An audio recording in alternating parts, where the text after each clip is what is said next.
तुमने उससे बात ही क्यों की? तुमने मुझे ऐसा ही क्यों कहा? तुमने उसे बुलाया ही क्यों? तुमने उसे गाली ही क्यों दी? तुमने ऐसा ही क्यों कहा? तुमने ये काम ही क्यों किया?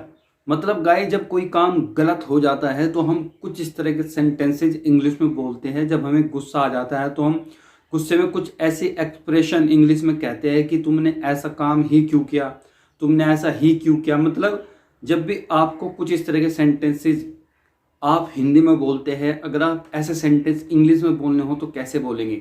चलिए सीखते हैं कि आप कुछ इस तरह के सेंटेंस इंग्लिश में बड़े आसान से कैसे बोल सकते हैं। तो दोस्तों, ऐसे सेंटेंस इंग्लिश में बोलना बहुत आसान है। बस आपने करना है, शुरू में बोलना है व्हाई डिड यू, इसके बाद आप लगेंगे वर्ब, वो वर्ब के बाद आप लगा देंगे ऑब्जेक्ट। तो शुरू में व्हाई डिड यू, इसके बाद वर्ब और इसके बाद ऑब्जेक्ट। जैसे मैं कहता हूं कि तुमने ऐसा किया ही क्यों, तो आप इसको कैसे बोलेंगे, why did you do such, Y did you do such, कि तुमने ऐसा किया ही क्यों।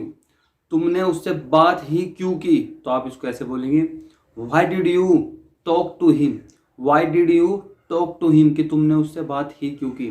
तुमने उसे बुलाया ही क्यों, तो आप ऐसे बोलेंगे, why did you call him, why did you call him, कि तुमने उसे बुलाया ही क्यों।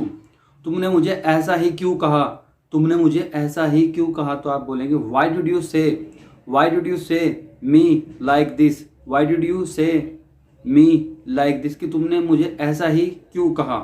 तो दोस्तों, जब भी आपको बोलना हो ऐसा ही क्यों, जब कोई काम ऐसा ही क्यों किया, मतलब कोई काम गलत हो जाता है तो हम कुछ इस तरह के सेंटेंस बोलते हैं। तो आप कुछ इस तरह के सेंटेंसेस इस स्ट्रक्चर की मदद से बड़ी आसानी से इंग्लिश में बोल सकते हैं, उन्हें ट्रांसलेट कर सकते हैं, कोई प्रॉब्लम आपको नहीं होगी।